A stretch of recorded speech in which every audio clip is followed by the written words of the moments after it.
नमस्कार मंडळी, आजच्या या नवीन व्हिडिओमध्ये मी तुम्हा सर्वांचं सहर्ष स्वागत करतो। मित्रांनो, पाऊस पडून कसं रान बघा हिरवगार झालेलं आहे आणि आपण जे समोर पाहत आहात ते भात नाही तर ह्याला देवाचं भात असं म्हटलं जातं।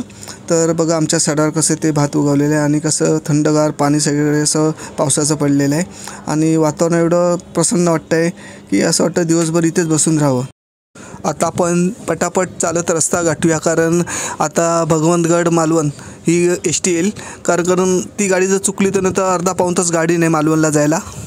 बघा ही मधमाशी कसं फुलातील मध किती मेहनत करून म्हणजे जमा करते बघा, आणि किती तिची धडपड चालली आहे बघा मध गोळा करण्यासाठी। आणि किती सुंदर वातावरण वाटतं बघा साड्यावर, अशी रंगीबेरंगी फुलं झाडावर आली आहेत आणि सर्व हिरवं गार झालेलं आहे।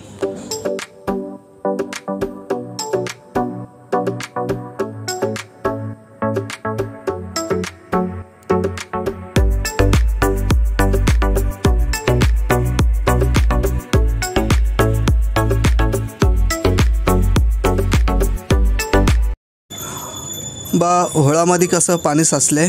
पहिलं लहानपणी आम्ही इकडे आईसोबत इथे कपडे धुवायला होळावर यायचो, खूप मजा यायची। आणि कसं गावातल्या ज्या महिला असायच्या इकडे कपडे धुवायला यायच्या। आता कसं पाऊस कमी झाला म्हणून जरा होळामध्ये पाणी कमी आहे, पण जी लहानपणी इथे मजा यायची ती कशी विसरायला होणार नाही। या आता म्हशी आपल्या घरी चालल्या आहेत, त्या आमच्याकडे बघत आहेत, त्यांना आम्ही जरा इथे नवीन वाटतोय। बिचारे आता आमच्या खाडीमध्ये पाण्यात भिजतात। आता ही साड्यावर मस्त बघा पाण्यामध्ये भिजत आहे, कारण कसं उष्णता आली की थंडावा मिळावा म्हणून म्हशी अशा पाण्यात भिजून असतात पडलेल्या।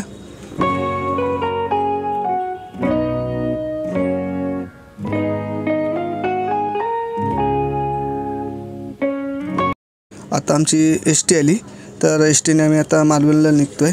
आणि एक खरं सांगायचं तर एसटीमध्ये जी मजा आहे ती कोणत्या वाहनामध्ये नाही। म्हणजे ट्रेनपेक्षाही एसटीने प्रवास करायला खूप मजा येते, कारण पूर्वी कसं जे आम्ही गावी जायचो त्या एसटीनेच प्रवास करायचो आणि ती जी मजा आहे ती म्हणजे तुम्ही कोणत्या वाहनातून प्रवास करून तुम्हाला मिळणार नाही एवढी एसटीमध्ये एक मजा येतो आणि प्रवास केल्याचा आनंद मिळतो।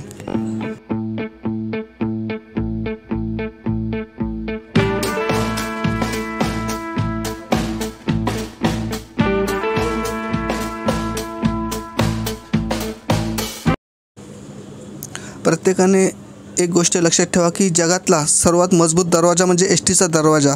तो किती वेळा उघडा किंवा किती वेळा बंद करा त्याला काहीच फरक पडत नाही, असा मजबूत दरवाजा असतो एसटीचा।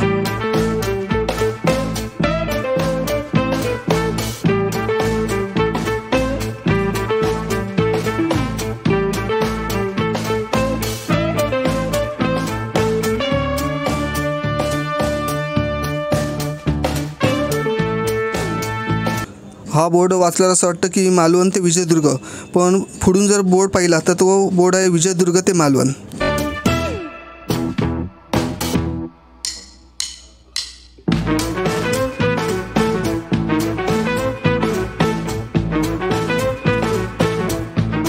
आपण समोर ब्रिज पाहत आहात तो कोळंब ब्रिज आहे मालवणमधला। आणि एक मालवणचं वैशिष्ट्य आहे, मालवणमध्ये तुम्ही कुठेही नजर टाका तिथे तुम्हाला स्वर्गच दिसणार, एवढं सुंदर असं मालवण आहे।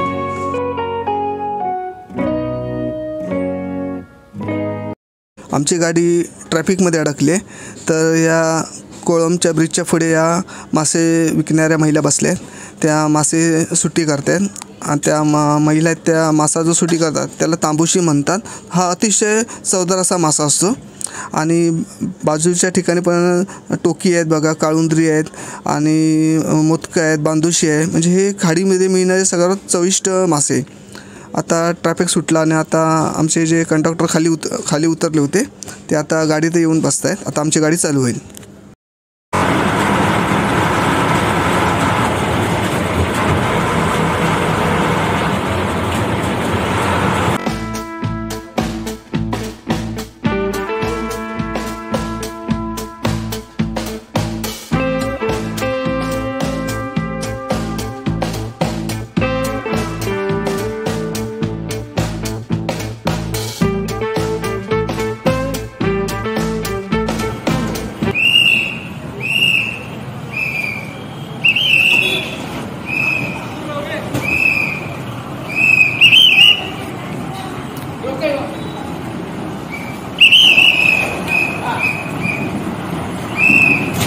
आता मी मालवण डेपोत आलोत.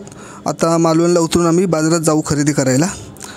आणि आमच्या मालवण डेपोच्याच बाजूला बघा हा माकड बसला आहे त्या पत्र्यावर आणि हे 3 कुत्रे त्या माकडाच्या पाठी लागले आणि माकड असा पाठ करून बसला आहे. तो कुत्र्याला असं सांगतो की मी तुम्हाला जरासुद्धा भाव देत नाही आणि माकड पाठ करून बसला आणि कुत्रे वाट बघतात तो माकड कधी खाली उतरतो आहे ते. आणि 3 कुत्रे खाली आणि 1 कुत्रा वर चढला आहे. पण माकडाला माहीत आहे की हे आपल्यापर्यंत उडी मारू शकत नाही. तो आता 1 पाय वर करून त्या कुत्र्यांना दाखवतो की तुम्ही पकडून दाखवा. आणि कुत्र्यांना पण माहिती आहे की आपली उडी तिथपर्यंत जाऊ शकत नाही. आणि कुत्रे फक्त तोंड वर करून त्या माकडाकडे बघत बसले. किती सुंदर दृश्य आहे बघा. आणि माकड त्यांना वेंडावून दाखवतोय बघा, जीभ काढून दाखवतोय.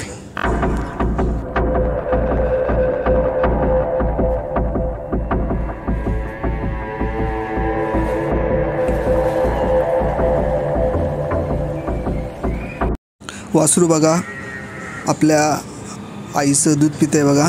आणि ती गाय पण बघा आपल्या पिल्लाला कसं दूध पाजते. आणि किती आईचं आणि वासराचं प्रेम बघा आपल्याला पाहायला मिळते. कारण ह्या जगात आई ती आईच असते शेवटी. आणि वासराला पण बघा बाकीचं जे सुख असतं ते त्याला कमी वाटतं आईसमोर. आणि आई पण आपल्या वासराची बाळाची कशी काळजी घेते ते पहा.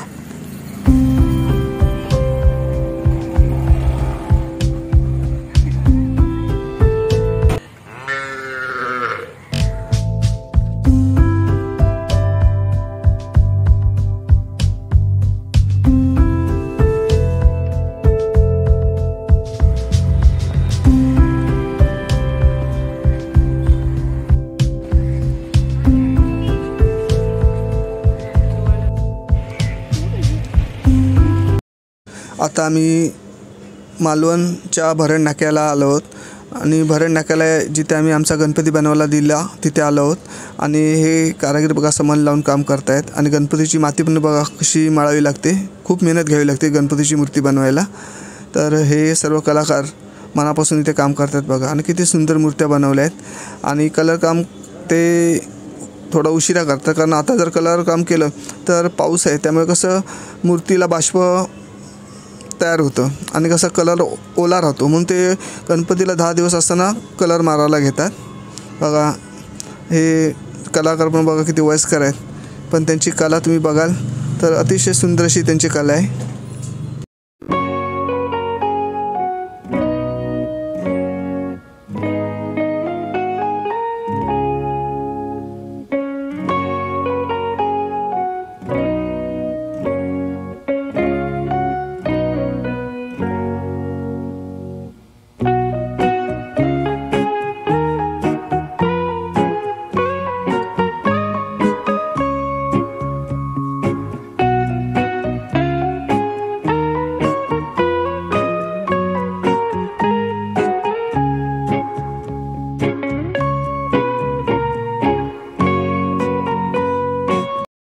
आता आम्ही मालवणच्या मासळी बाजारात हॉटेल आहे त्या हॉटेलमध्ये नाश्ता करायला आलो आहोत.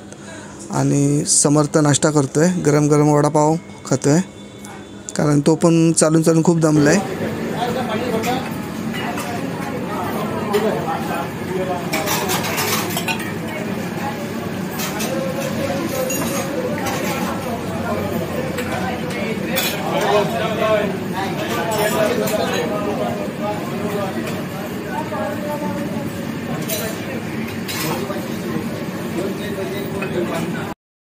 आता मासळी बाजारात आलो तर आम्ही हे मुशीचं चामडे घेणार आहे कारण आम्हाला कुर्ल्या पकडायचे आहेत.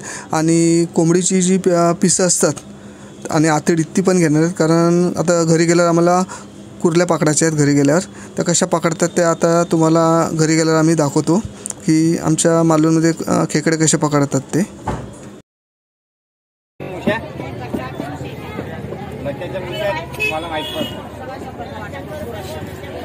डोक्याला मुश्या बारीकच असतात, मोठे नसतात.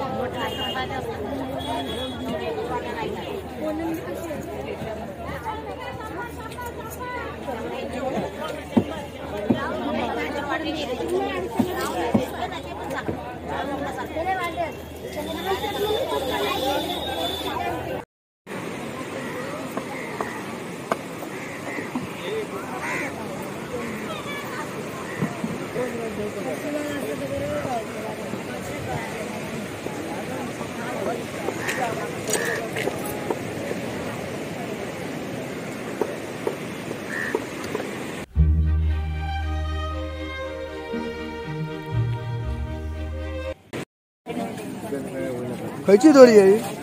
दांडी येईल मालवण दांडी. राखणीची पोलीस कलरची नाही, मेटी येण्याची नाही,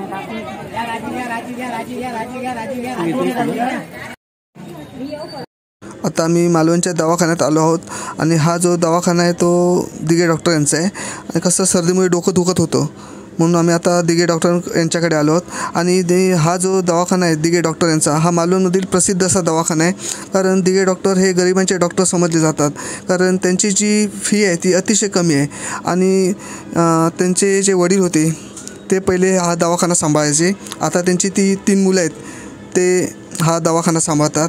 आणि खरोखर मालवणच्या लोकांचं एक भाग्य आहे की असे चांगले डॉक्टर मालवणच्या लोकांना मिळाले. आणि ते खरोखर मनोभावे आमच्या मालवणच्या लोकांची सेवा करतात. आणि त्यांच्या दवाखान्यात तुम्ही बघाल तर सकाळपासून ते संध्याकाळपर्यंत लोकांची तुडुंब अशी गर्दी असते. कारण कसं जे डॉक्टरांचं औषध आहे फी कमी घेत असल्यामुळे लोकांना परवडतं. आपण जे समोर पाहत आहात ते दिघे डॉक्टर आहेत. तर असे आमच्या मालवणमधील प्रसिद्ध असे दिघे डॉक्टर.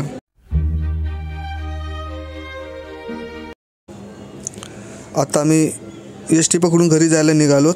आणि आता घरी गेलो की आम्ही नंतर खाडीवर जाऊन कुर्ल्या पकडायला जाणार. तर आम्ही कुर्ल्या कशा पकडतो ते पहा. आता आम्ही खाडीच्या ब्रिजवर आलो आहोत आणि कुर्ल्या पकडण्यासाठी आम्ही पगोली घेतली. आणि त्या पगोलीच्या मधोमध ते कोंबडीची पिसं आणि त्या म्हशीचं जे चामडं होतं ते बांधलं आहे घट्ट. आणि मधोमध बांधलं म्हणजे कसं कुर्ली आली का ती मधोमध आली की असं जी पगोली आहे ती उचलायची पाण्यातून, मग आपल्याला खेकडे मिळतात. पण जरा वाट बघावी लागते. तर आम्ही ते घट्ट बांधून घेत आहोत. आणि आमच्यासोबत आहे समर्थ आणि साई. आणि साई समर्थ त्यांना पण खूप आवडतं असे मासे पकडायला आणि खेकडे पकडण्यासाठी. ऊन लागते तर समर्थाने डोक्यात टोपी घातली आहे.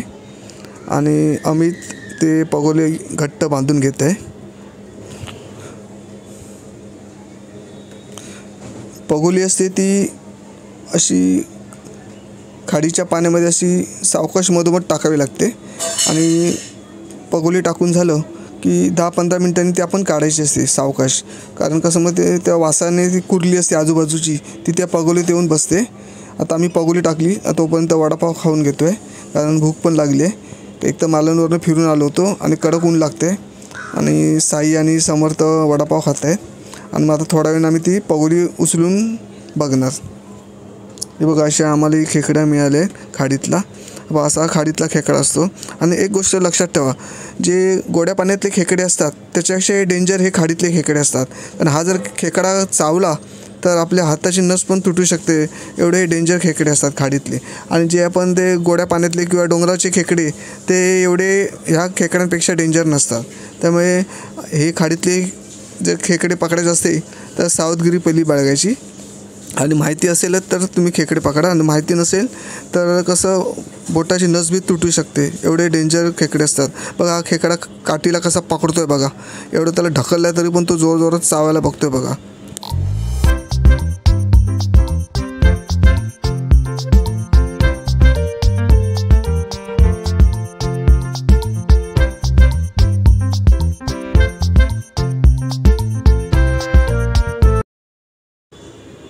आज आम्हाला एवढे खेकडे मिळाले कारण आम्ही जास्त वेळ थांबलो नाही. कारण कसं दुपारचे 12 वाजले होते. आणि जी जुनी लोकं असतात ते सांगतात की असं दुपारचं 12 वाजता कधी मासे पकडायला किंवा खेकडे पकडायला जायचं नसतं. कारण कसं पिशागतचा म्हणजे भुताटकीचा टाईम असतो. त्यामुळे दुपारचे 12 वाजता असं कधी जायचं नाही. मग त्यामुळे आम्ही जास्त वेळ थांबलो नाही. कारण कसं माहीत असून चूक करणं म्हणजे मोठी चूक आहे. म्हणून आम्ही एवढे खेकडे मिळाले तेवढे पकडले आणि घरी आलो.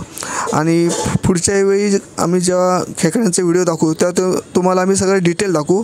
पण आज कसा वेळ मिळाला नाही. कारण खेकडे पकडताना खेकडे पकडले की व्हिडिओ शूट करायमध्ये कसं ते खारं पाणी असतं खाडीतलं ते मोबाईलला लागेल म्हणून आम्ही तेवढी ती शूटिंग केली नाही. कारण हात कसे पाण्यामध्ये भिजलेले असतात ना. तर पुढच्या वेळी आम्ही नक्की दाखवू. आणि आता आम्ही ते खेकडे आहेत हे चुलीमध्ये आता भाजायला घेतले आहेत. तर आम्ही आता ते खेकडे चुलीमध्ये भाजणार.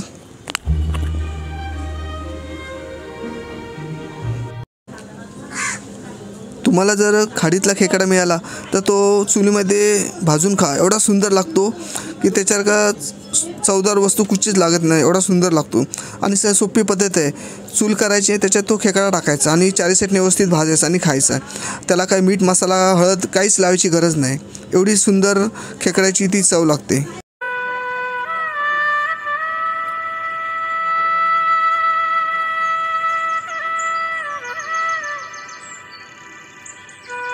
तुम्ही जर चॅनलला नवीन असेल तर चॅनलला सबस्क्राईब करायला विसरू नका। जी बाजूची बेल आयकॉन असेल त्याला नक्की दाबा, आपले नवीन व्हिडिओ बघायला मिळेल।